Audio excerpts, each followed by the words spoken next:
लिखो। Number 1, company must be authorized. Company must be authorized by its article of association.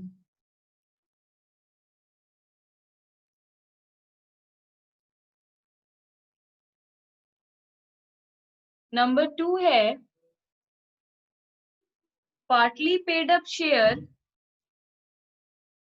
Partly paid up share cannot be redeemed.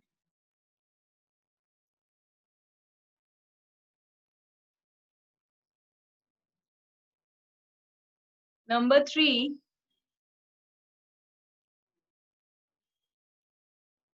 if a shareholder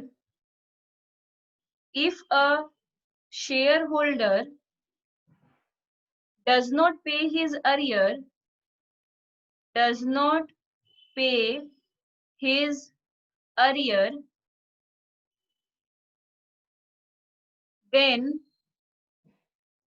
his shares may be forfeited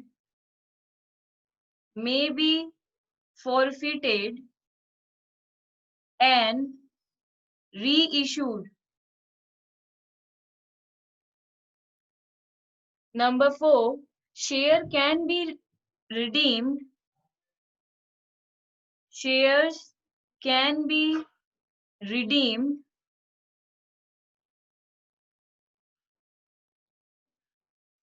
out of profit. Roman 2, out of capital. Roman 3, out of profit or capital and capital both.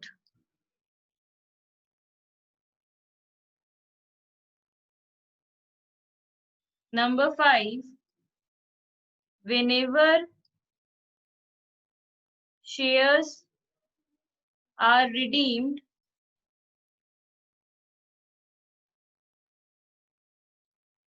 capital redemption reserve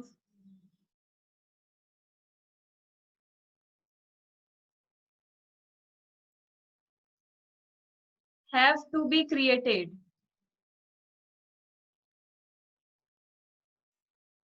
CRR.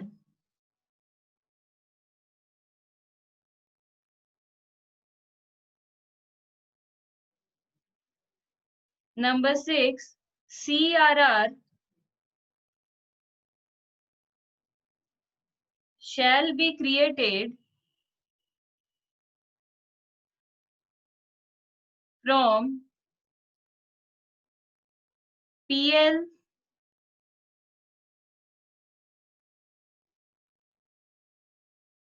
general reserve,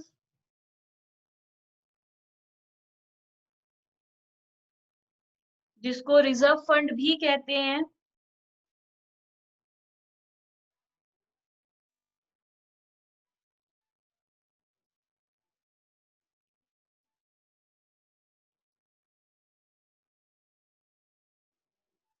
उसके बाद dividend equalisation reserve,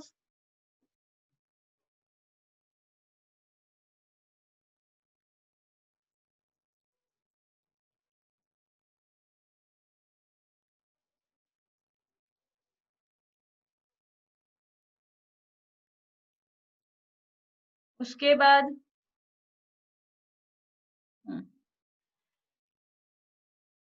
number 7, CRR shall not be created out of securities premium,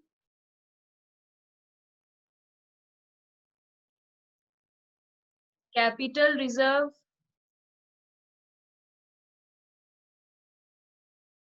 share forfeiture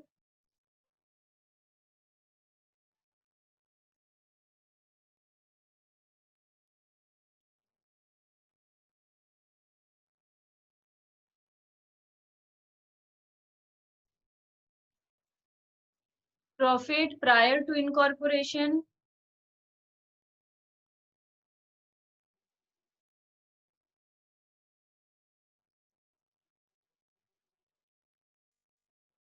Debenture, rebate, development, rebate, reserve, revaluation reserve.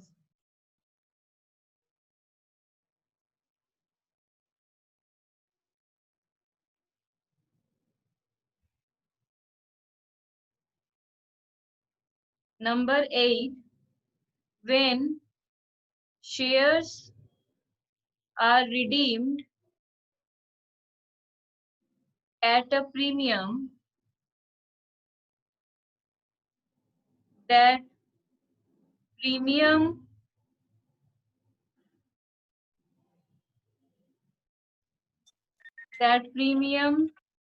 should be written off out of PL, नहीं, सबसे पहले securities premium, दूसरा PL. Number 9, CRR can be utilized for only issue of bonus share.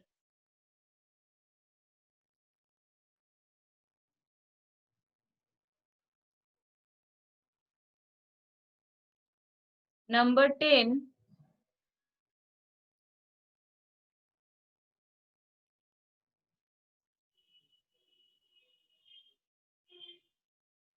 redeemable preference share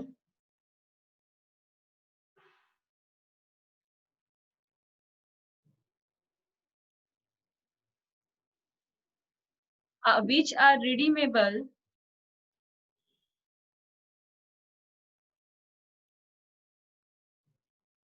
after 20 years of its issue.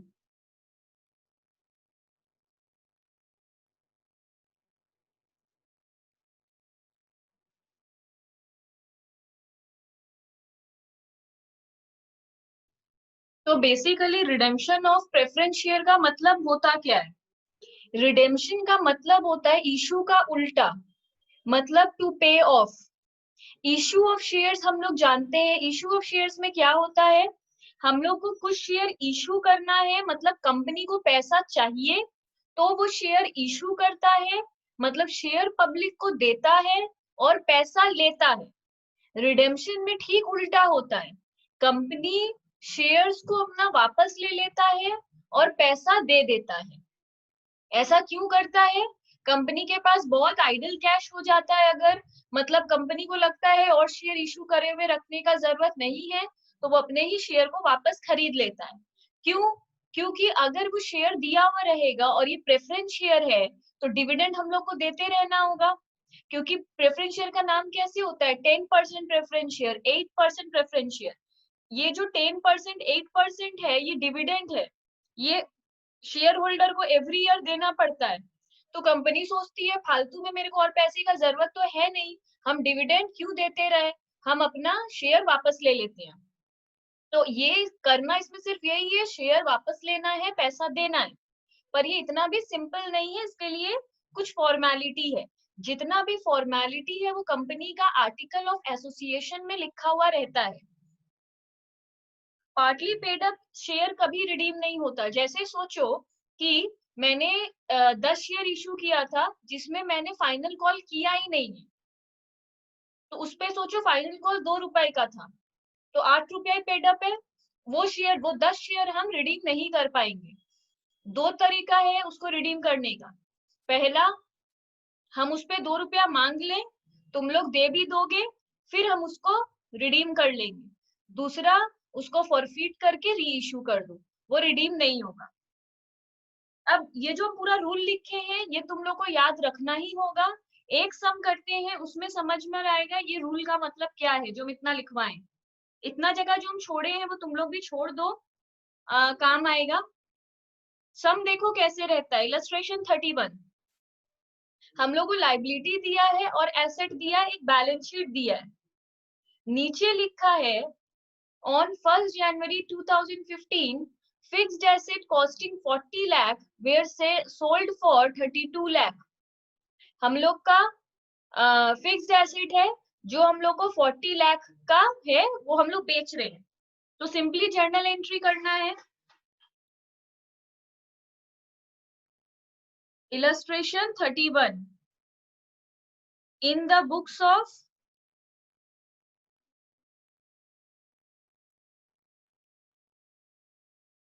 नाम नहीं दिया है तो हम डैश दे रहे हैं,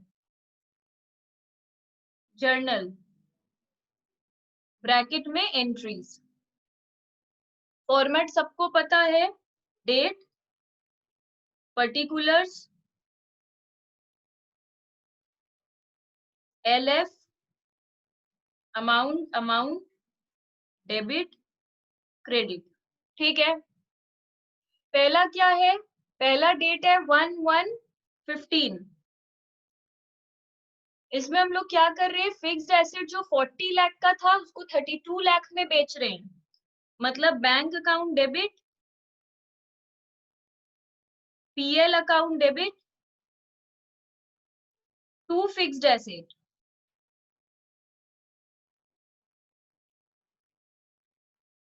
एसेट हम लोग का कितने का है, 40 लाख का।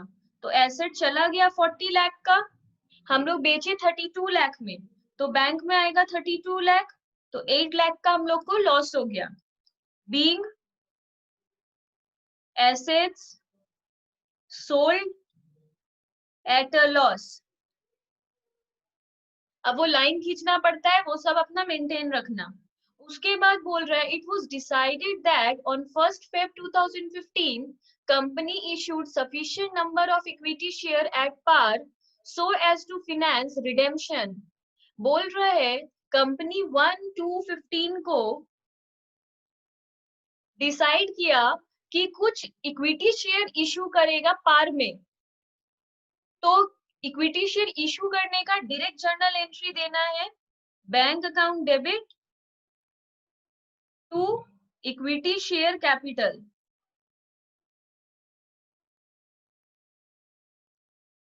अकाउंट पार में इशू हुआ है इसलिए प्रीमियम डिस्काउंट कुछ नहीं है, ये डायरेक्ट जर्नल एंट्री है, पर कितना इशू किए हैं ये नहीं बता रहा है। सम में सिर्फ लिख रहा है सफिशिएंट नंबर ऑफ शेयर्स, ठीक है वो छोड़ देंगे। And to living a balance of 10 lakh in the reserve. Reserve में, रिजर्व जो है हम लोग का 30 लाख का, वो जितना यूज करना है करो, 10 लाख छोड़ देना, पूरा यूज मत करना। All the payments were made except to a share holder. अच्छा, तो सबसे पहला काम अभी हम लोग का क्या है, प्रेफरेंस शेयर को रिडीम करने का एंट्री देना है।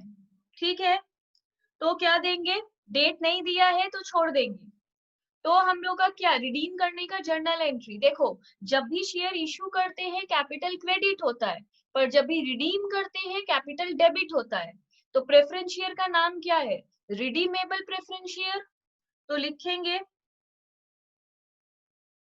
यहाँ लिख लेंगे being share issued at par. अब तीसरा journal entry, redeemable preference share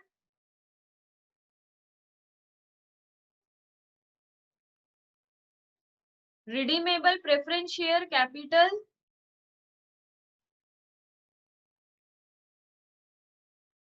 account debit.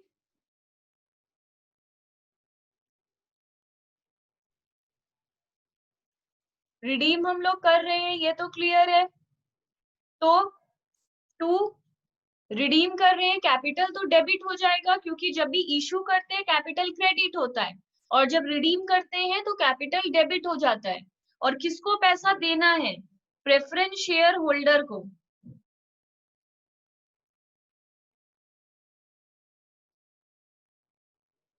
कितना रिडीम करना है नहीं बोला है, तो पूरा रिडीम कर देंगे। कितना शेयर है हम लोग के पास? 1 लाख शेयर है, पर उसमें से 20,000 पे कॉल्स इन एरियर है। तो हम क्लियर बोले थे जो शेयर पे पूरा पैसा नहीं दिया हुआ है उसको रिडीम नहीं कर सकते।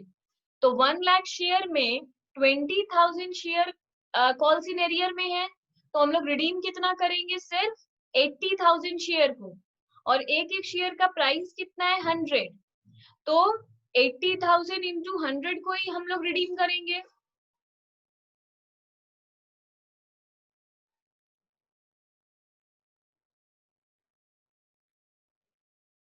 80 lakh, 80 lakh being share due for redemption।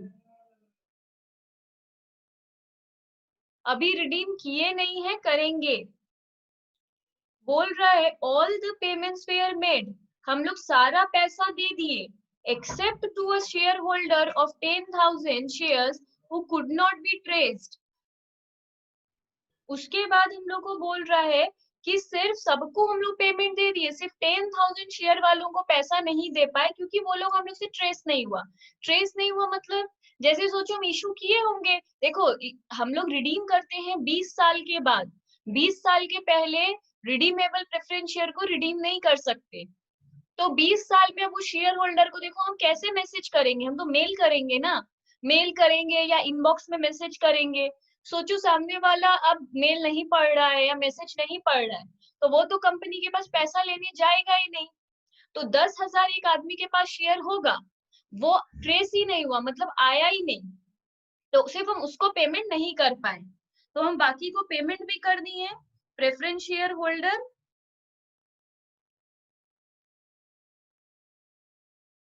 Account debit to bank, हम इन लोग को पेमेंट भी कर दिए। ठीक है, कितना देना था? 80 लाख, तो हम 80 लाख पे कर दिए। ठीक है, उसके बाद बोल रहा है the company also made bonus issue to the existing equity holder.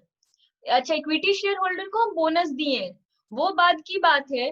पहले हम लोग को क्या करना है? हम लोग को देखना है कि हम लोग न्यू इशू जो किए हैं इक्विटी शेयर, उसमें लिखा था sufficient number of equity share issue किए, पर कितना नंबर ये तो हम लोग को नहीं पता है, तो इसको पहले कैलकुलेट करना होगा। देखो ये कैसे आता है, कुछ बात याद करो। जब भी हम लोग प्रेफरेंस शेयर रिडीम करते हैं, हम लोग को CRR नाम का एक रिजर्व बनाना पड़ता है, कैपिटल रिडेम्पशन रिजर्व। जब भी हम लोग रिडीम करेंगे CRR बनाना इज कंपलसरी।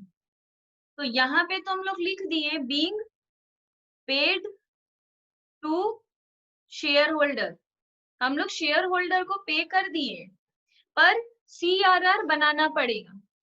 अभी हम लिखवाए थे कि CRR किससे किससे बनता है? CRR बनता है PL से, जनरल रिजर्व से, डिविडेंड इक्वलाइजेशन रिजर्व से। ये तीन चीज से हम लोग का सिर्फ तीन चीज नहीं है, हम वहां पे लिमिटेड लिखवाए हैं, बाद में हम लोग ऐड करते जाएंगे। तो अभी हम लोग किससे किससे CRR बनाएंगे? तो जो जो चीज से CRR बनाएंगे उसको डेबिट करेंगे क्योंकि वो चीज खत्म हो जाएगा। ठीक है, तो सबसे पहले हम लोग क्या है हम लोग के पास? बैलेंस शीट में देखो हम लोग के पास PL है, तो PL ले लेंगे, PL अकाउंट डेबिट। PL में हम लोग के पास कितना है? 15 है। ठीक है, पर 15 में से 8 तो हम लोग का डेबिट हो गया, लॉस हो गया, तो ये लॉस तो पहले वो PL को प्रॉफिट को कम कर देगा। तो PL में पहले से हम लोग के पास 15 लाख, पर 8 लाख तो लॉस में खत्म हो गया, तो 15 में से 8 चला गया, तो बचा कितना? 6 लाख। तो हम लोग के पास 6 लाख यहाँ पे PL से लिए। दूसरा किससे ले सकते हैं? जनरल रिजर्व, रिजर्व मतलब जनरल रिजर्व, तो रिजर्व से मैम 9 लाख ना। हाँ, 15 लाख में से 8 लाख चला गया। ठीक है, फिर हम लोग रिजर्व में से लेंगे, रिजर्व अकाउंट डेबिट। रिजर्व से बोला था जितना लेना है लो, 10 लाख छोड़ दो, तो हम लोग 20 लाख ले रहे हैं। और किससे ले सकते हैं? और हम लोग के पास बेसिकली डिविडेंड इक्विलाइजेशन रिजर्व भी नहीं है, और कुछ खास और कुछ है नहीं जिसको देखे। तो हम लोग 29 का ही रिजर्व बना सकते हैं, 2 CRR। एग्जाम में कोई शॉर्ट फॉर्म यूज नहीं करना है, फुल लिखना है। हम एक में फुल ही लिख दे रहे हैं। 2 कैपिटल रिडेम्पशन रिजर्व अकाउंट, और हम इसको बार बार CRR लिखेंगे। तो हम लोग कितने का बना रहे हैं? सिर्फ 29 लाख का। अब क्वेश्चन क्या आता है? अब क्वेश्चन आता है हम लोग को टोटल कितना पे करना था? 80 लाख। तो टोटल 80 लाख में से हम लोग 40 लाख ये बेच कर ले आए, 29 हम लोग रिजर्व से ले आए। तो बाकी और कितना रुपया हम लोग को लाना है इशू करके? तो यहाँ पर वर्किंग्स कर लेते हैं। हम लोग का टोटल रिक्वायरमेंट कितना था? 80 लाख। इसमें less CRR 29 lakh, less asset sold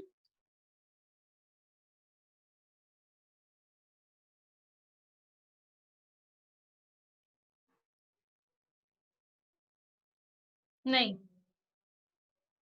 सिर्फ CRR लेस होता है। ये हम तुम लोगों को एक प्रॉपर वर्किंग से बता देते हैं, ऐसे मत करो। देखो, face value of preference share redeemed, जो हम लोग रिडीम किए उसका फेस वैल्यू कितना है? 80 लाख, लेस CRR 29 लाख, तो बचेगा 51 लाख। ये है इशू ऑफ इक्विटी शेयर। यही फॉर्मूला है, सिर्फ यही लिया जाता है और कुछ लिया ही नहीं जाता है। Face value preference share redeem 80 lakh, उससे CRR जितने का भी बनाए माइनस कर देंगे, जो भी आएगा वो इशू ऑफ इक्विटी शेयर होता है। ये वर्किंग सारे सम में यूज होगा। तो हम लोग को इशू कितने का करना है? 51 लाख का। तो यहाँ पे हम लोग लिखेंगे 51 लाख, 51 लाख।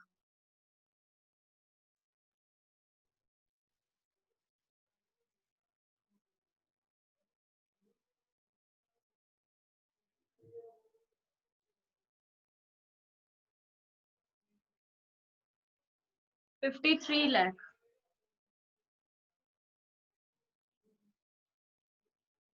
ठीक है, 53 लाख। अब बोला था और एक चीज, हम लोग को बोनस इशू करना था। बोनस इशू करने का जर्नल एंट्री क्या होता है? अच्छा, एक बात हम बहुत क्लियरली बताए थे, CRR हम लोग यूज करते हैं बोनस इशू, बोनस देने के लिए। तो यहाँ पहले लिख लो, बीइंग CRR क्रिएटेड। अब 6 नंबर जर्नल बोल रहा है CRR यूज करो बोनस देने के लिए। तो जर्नल एंट्री होगा CRR account debit to bonus to share holder. ये जर्नल एंट्री होता है बोनस देने के लिए। CRR अब खत्म हो गया, जो भी रिजर्व डेबिट हो जाता है वो खत्म हो जाता है, और हम लोग को बोनस देना है। देना है इसलिए ये लाइबिलिटी में है। ठीक है, अब कितना देना है? सम में क्लियरली लिख रहा है, the company made bonus issue to the existing equity shareholder in the ratio of 1:10। existing shareholder मतलब जो बैलेंस शीट में है। ये जो नया इशू किए हैं 53, वो नहीं। existing का मतलब होता है जो ऑलरेडी बैलेंस शीट में है। तो बैलेंस शीट में टोटल है हम लोग का 10 लाख इक्विटी शेयर। तो 10 लाख इक्विटी शेयर को बोल रहा है 1:10 का रेशियो में, मतलब 10 lakh into 1/10। 10 lakh shares into 1/10, मतलब 1 लाख शेयर हम लोग इश्यू कर रहे हैं, और एक एक शेयर है 10 रुपए का। तो हम लोग 10 लाख का शेयर इश्यू करने वाले हैं। Being bonus declared. अभी हम लोग सिर्फ बोनस डिक्लेयर किए हैं कि देंगे, असली में नेक्स्ट पेज में दे रहे हैं।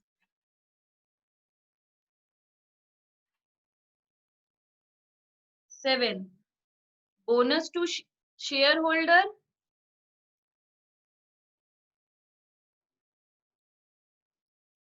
Account debit to equity share capital. जैसे ही मार्केट में शेयर जाता है हम लोग टू इक्विटी शेयर कैपिटल लिख देते हैं, that is 10 lakh 10 lakh being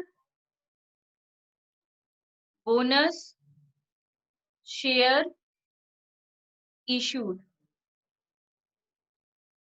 some over. ये सबको समझ में आया? 80,000 हम लोग को पे करना था पर 10,000 वाला आदमी ट्रेस ही नहीं हुआ, इसलिए हम सिर्फ 70,000 को ही पे कर पाए 100। क्या कर रहे हैं?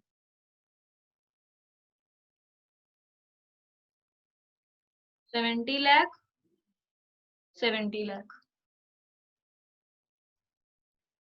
इसमें हम लोग को बोल रहा है the board of directors decided to redeem the preference share on 1st January 2019। सारा ही एक्टिविटी 1/1/19 में होगा। सबसे पहले इशू कर रहा है 4,000 equity share and ₹50,000 10% debenture. Illustration 32 journal. सबसे पहला जर्नल क्या होगा? हम लोग इक्विटी शेयर इशू कर रहे हैं तो bank account debit to equity share capital.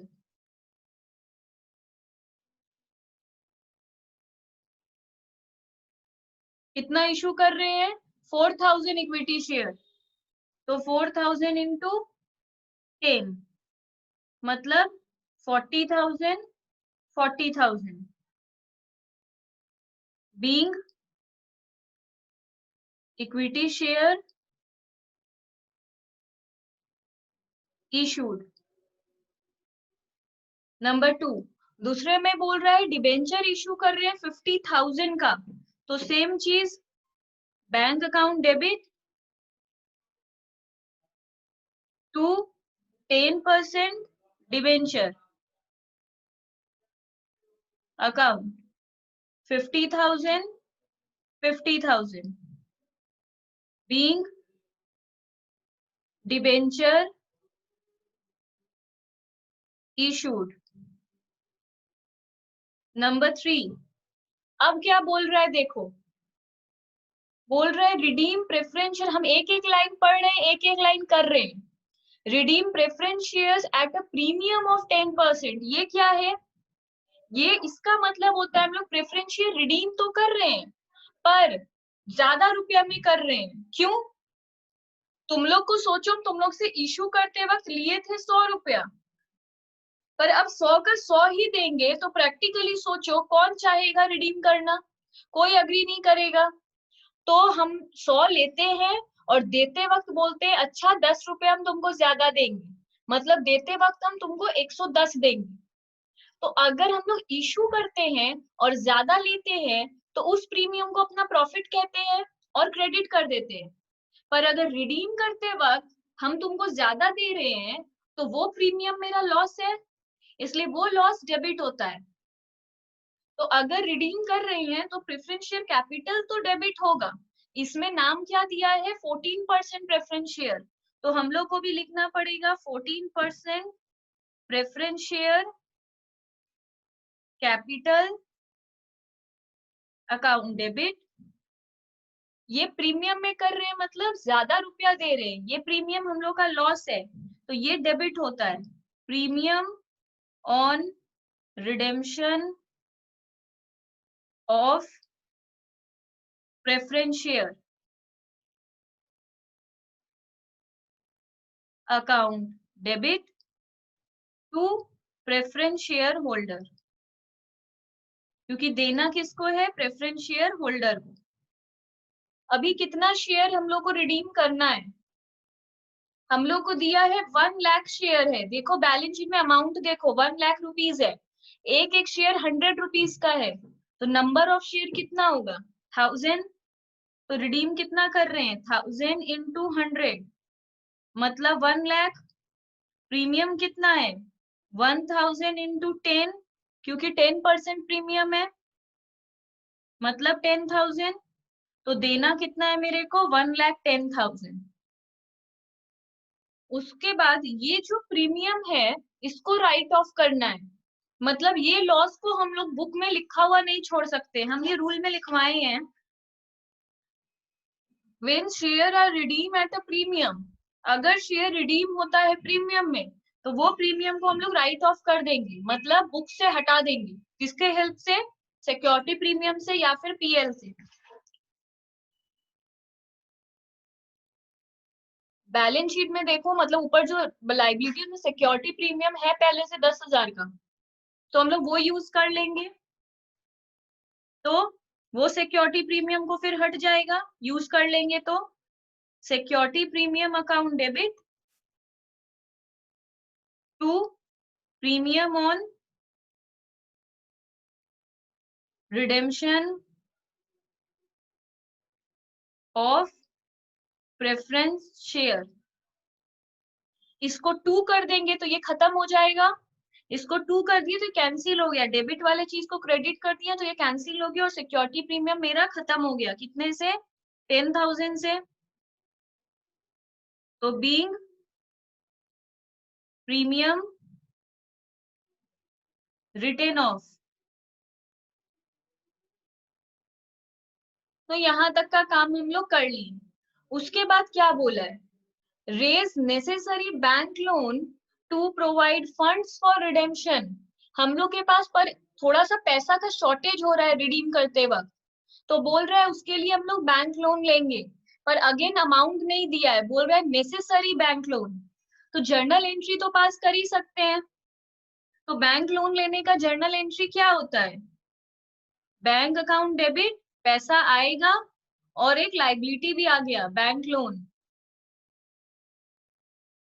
पर अमाउंट हम लोग को अभी पता नहीं है। तो बीइंग बैंक लोन टेकन, हम लोग पर बैंक लोन ले लिए हैं।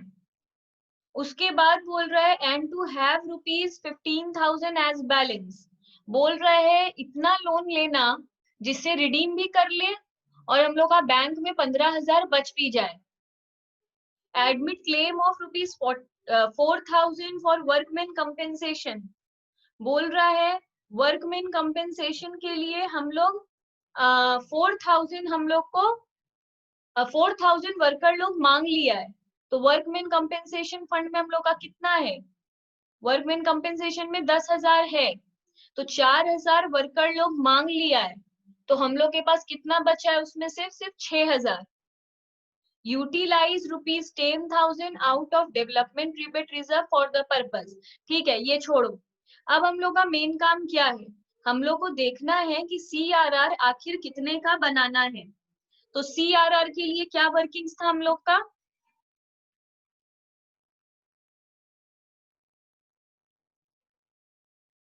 देखो 2 तरीके से CRR बनता है।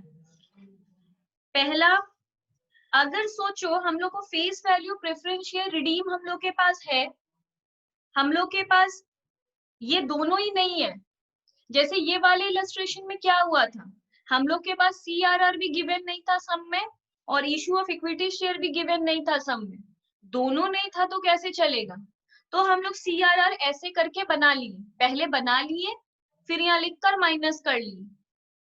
पर अगर फेस वैल्यू से CRR माइनस करने से इशू आता है तो फेस वैल्यू से इशू माइनस करने से CRR भी आ जाएगा। तो इसलिए हम लोग फेस वैल्यू से इशू माइनस कर देंगे तो CRR ऑटोमेटिकली निकल जाएगा। ऐसे करके हम लोग को निकालना नहीं पड़ेगा। तो हम वर्किंग्स में क्या लिख रहे हैं, face value of preference share redeemed. कितना रिडीम करना है मेरे को, फेस वैल्यू देखना 1 लाख। कितना पे करना है वो नहीं, फेस वैल्यू मतलब 1 लाख। हमको पे कितना करना है, फेस वैल्यू 1 लाख।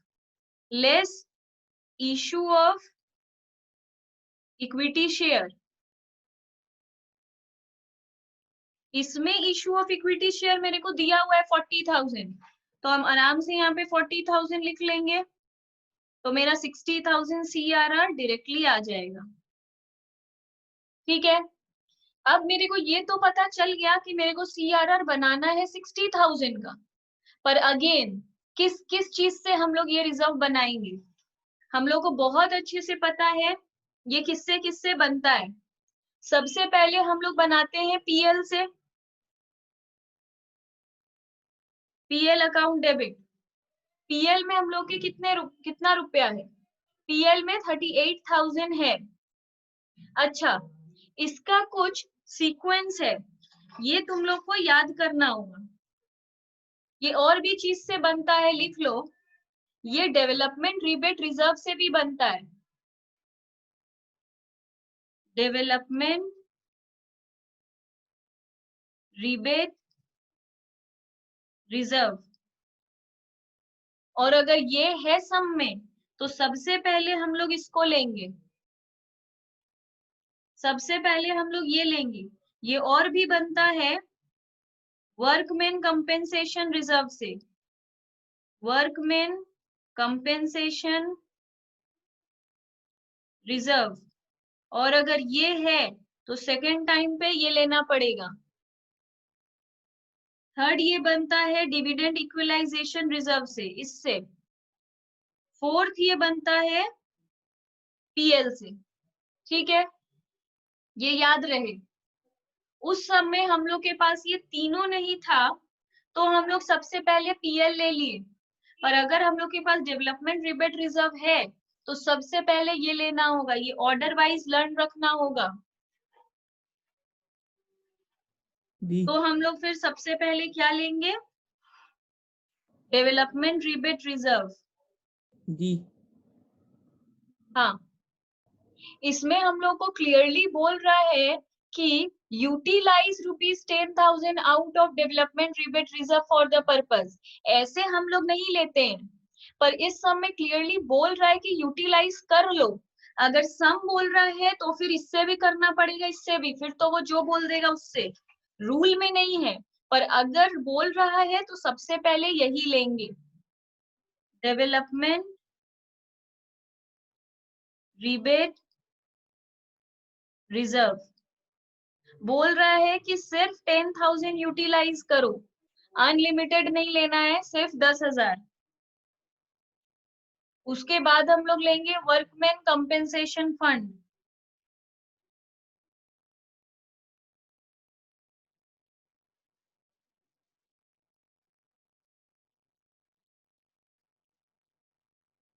इसमें से हम लोग सिर्फ 6,000 ही ले सकते हैं, क्योंकि 10,000 का था, 4,000 वर्कर लोग क्लेम कर चुका है, तो हम लोग के पास बचा है सिर्फ 6,000। उसके बाद बोल रहा है डिविडेंड इक्वलाइजेशन रिजर्व।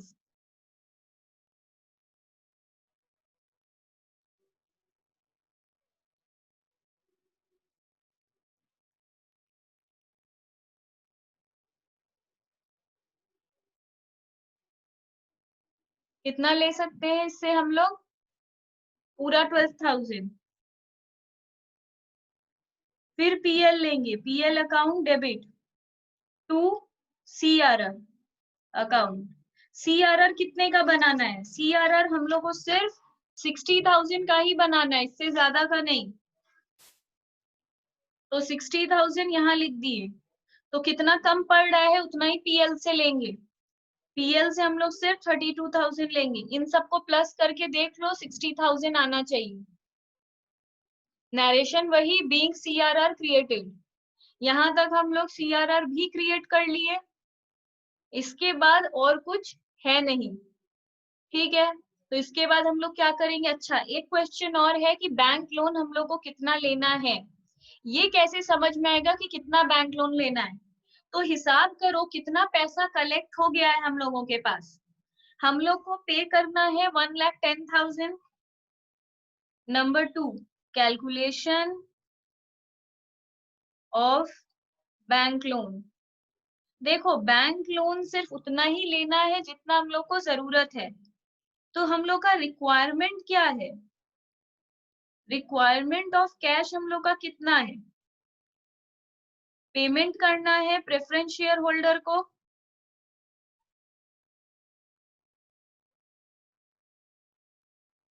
$1,10,000, और बोला है बैंक बैलेंस रख लेना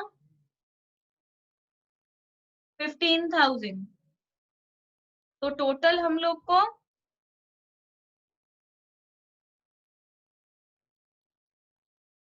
1,25,000 का जरूरत है। इतना रुपया हम लोग को चाहिए। हम लोग के पास कैश अवेलेबल कितना है? हम लोग इशू किए थे इक्विटी शेयर,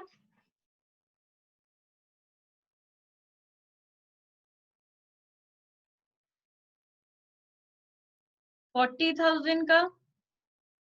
डिबेंचर इशू किए थे 40,000 का।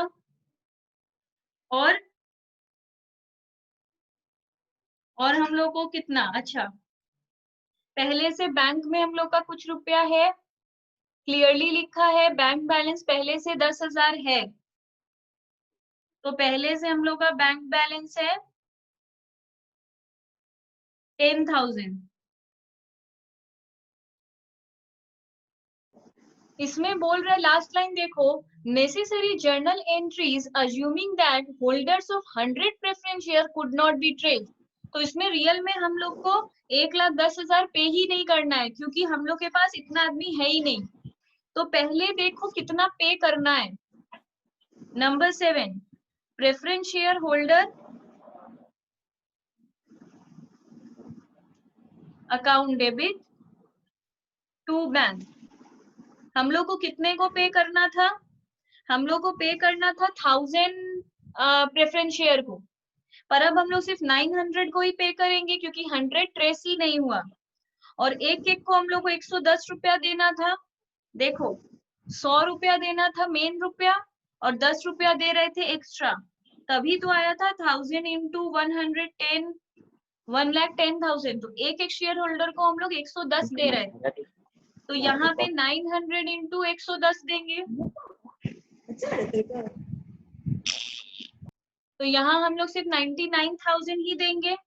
तो हम लोग को रियल में मनी का कितना जरूरत है? सिर्फ 99,000 का। तो 99,000 प्लस 15,000 हम लोग को 1,14,000 चाहिए,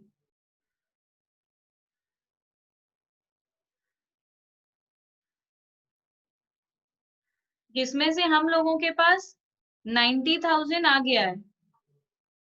तो हम लोग का शॉर्ट कितना पड़ रहा है? हम लोग को शॉर्ट पड़ रहा है सिर्फ 24,000।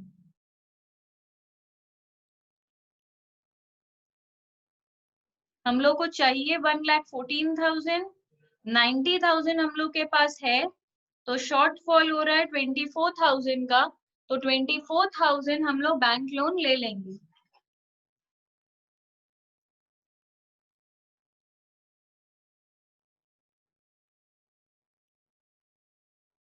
अगर जर्नल एंट्री पास करना है तो इसका पास करना है नंबर 10, वर्कमैन कंपेंसेशन फंड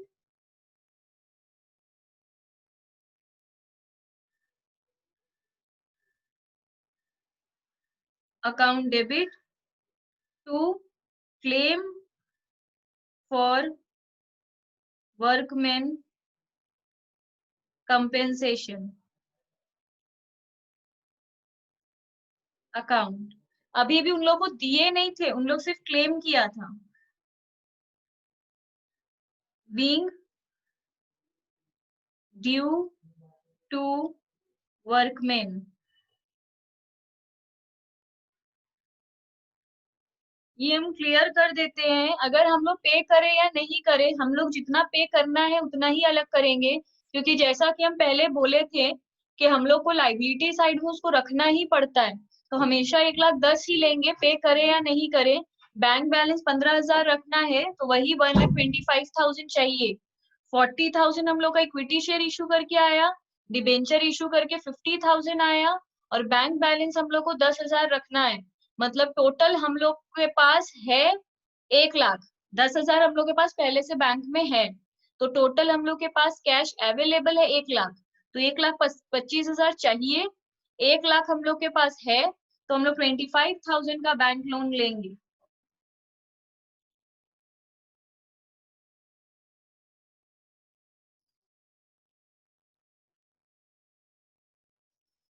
देखो, इसमें हम लोग को बोल रहा है बोर्ड ऑफ डायरेक्टर डिसाइड किया कि हम लोग प्रेफरेंस शेयर रिडीम करेंगे 8% में। इसका एंट्री हम लोग कर दिए, लाइन बाय लाइन अब जा रहे हैं। ये हम लोग सबसे पहले कर लिए। देखो जैसे ये करेंगे ना, सबसे पहले ये करने का आदत रखो, जैसे ही प्रीमियम दिखा उसको राइट ऑफ कर देंगे। ये संग संग दोनों हो जाना चाहिए। उसके बाद, in order to pay off preference shareholders, the company also decided to sell the investment।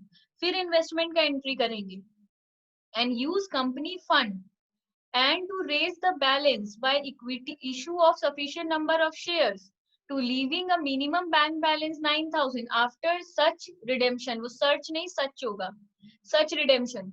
तो ये जो बोलता है ना, use companies fund and to raise the balance, इसका मतलब क्या होता है? हम लोग को सबसे पहले निकालना होगा कि हम लोग के पास कितना रुपया अवेलेबल है। ठीक है, तो इसके लिए हम लोग क्या करेंगे, वर्किंग्स में जाओ। देखो इसमें क्या प्रॉब्लम आ गया है, हम लोग के pass issue of equity share भी नहीं है और सीआरआर भी नहीं है। तो हम लोगों के पास पर इसमें कुछ इंफॉर्मेशन है, यूज कंपनीज फंड। अगर बोलता है यूज कंपनीज फंड, तो हम लोगों का कुछ नया रूल एप्लीकेबल हो जाता है। पहला सम में देखना ऐसा कुछ नहीं लिखा था। तो अभी क्या करेंगे, देखो पहले देखो हम लोग के पास अमाउंट रिक्वायर्ड कितना है। Amount required, payment to preference share holder, हम लोग को प्रेफरेंस शेयर होल्डर को पे कितना करना है, 2,70,000। और बोल रहा है मिनिमम बैंक बैलेंस मेंटेन करना पड़ेगा। मिनिमम बैंक बैलेंस बोल रहा है 9,000 रखो, तो बैंक बैलेंस मेंटेन कितना करना है, 9,000।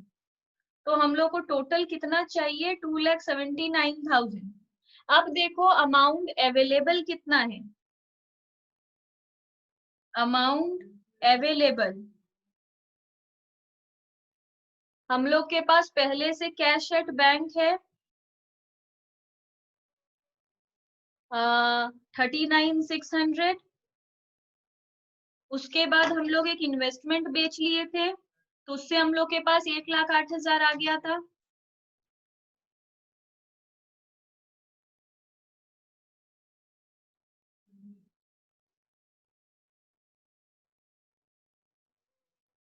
तो इतना रुपया हम लोग को चाहिए, इतना रुपया हम लोग के पास है। 10 मिनट।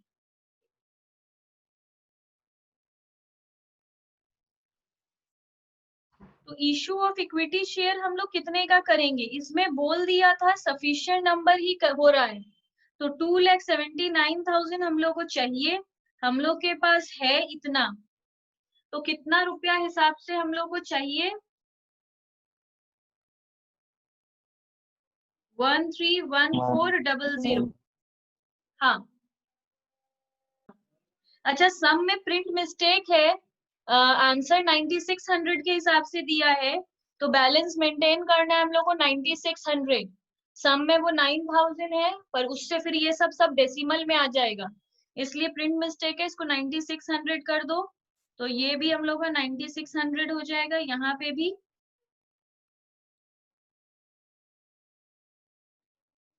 तो ये 1,32,000 आ जाएगा। तो क्लियर है ये बात कि हम लोग को इशू करना है 1,32,000 रुपीज लाना है, इतना रुपया हम लोग को लेकर आना है, पर नंबर ऑफ शेयर्स कितना इशू करना है। जितना रुपया लाना है उतना, और नीचे एक एक शेयर जितने रुपए में ला रहे हैं, मतलब 11 रुपया में हम लोग एक एक शेयर ला रहे हैं, मतलब 12,000 शेयर इश्यू करना पड़ेगा। तो यहाँ हम लोग क्या करेंगे, 12 यहाँ कैपिटल में आ जाएगा 12,000 इंटू 10, दैट इज 1,20,000। प्रीमियम में आ जाएगा 12,000 इंटू 1, दैट इज 12,000। और यहाँ आ जाएगा 12,000 इंटू 11, 1,32,000। अब हम लोग को रिडीम करने पूरा टोटल जितना रुपया चाहिए था, अब हम लोग के पास उतना है। तो अब हम लोग निकाल लेंगे कि CRR कितने का बनेगा। तो ये पहला वर्किंग्स था। दूसरा वर्किंग्स है calculation of CRR, face value of preference share redeemed. हम लोग कितना का फेस वैल्यू का शेयर रिडीम कर रहे हैं, फेस वैल्यू देखेंगे 2.5 लाख, तो 2,50,000 less issue of equity share. हमेशा याद रहे यहाँ पे हमेशा फेस वैल्यू लिया जाता है, अगर याद नहीं है तो रख लो, फेस वैल्यू से हमेशा फेस वैल्यू ही माइनस होता है। तो 1,32,000 माइनस मत कर देना, 12,000 इंटू 10 जो फेस वैल्यू है वो लेना हमेशा। फेस वैल्यू मतलब जिसमें प्रीमियम डिस्काउंट ये सब नहीं है, 10 पे 100 पे, तो यहाँ 1,20,000 लेंगे। याद रखिए फेस वैल्यू से फेस वैल्यू ही माइनस करना है, वरना पूरा रॉन्ग हो जाएगा। तो 1,30,000 का हम लोग CRR बनाएंगे, ये बात है। अब CRR हम लोग किस चीज से बनाएंगे वो हम लोग को पता होता है। सबसे पहले इसमें दिया क्या क्या है, इसमें सिर्फ जनरल रिजर्व PL दो चीज ही है। तो हम लोग CRR सबसे पहले किससे बनाएंगे, जनरल रिजर्व। अच्छा यहाँ पे नंबरिंग कर लो, ये हम लोग का 4th नंबर पे है, PL हम लोग का 5th नंबर पे है। और वैसे जनरल रिजर्व और PL में वो होता रहता है एक्सचेंज, ऐसा कुछ नहीं है। हम पहले जनरल रिजर्व ले रहे हैं फिर PL।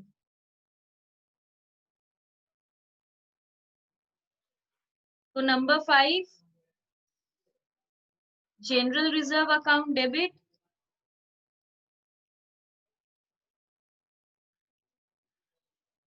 जनरल रिजर्व है हम लोग का 75,000। फिर PL यूज कर लेंगे, चाहिए हम लोग को टोटल CRR के लिए 1,30,000। तो कितना शॉर्ट पड़ रहा है, 55,000। PL में हम लोग के पास 55 है, देखो 1,60,000 था, 1,60,000 में इन्वेस्टमेंट का PL से भी खत्म कर देते 12,000, तो भी 1,48,000 है। ये भी खत्म कर देते 5,000, तो भी 1,43,000 है। तो हम लोग आराम से उससे 55,000 ले सकते हैं। उसके बाद अब कोई काम नहीं है तो प्रेफरेंस शेयर होल्डर को पे कर दो। Number 6 preference share holder account debit to bank. इसमें ऐसा कोई इंफॉर्मेशन नहीं दिया है कि हम लोग ट्रेस नहीं कर पाए, ऐसा कोई भी स्टोरी नहीं है। तो जितना प्रेफरेंस शेयर होल्डर था सबको पे कर दो 2,70,000। और रुपया हम लोग के पास अवेलेबल था ही।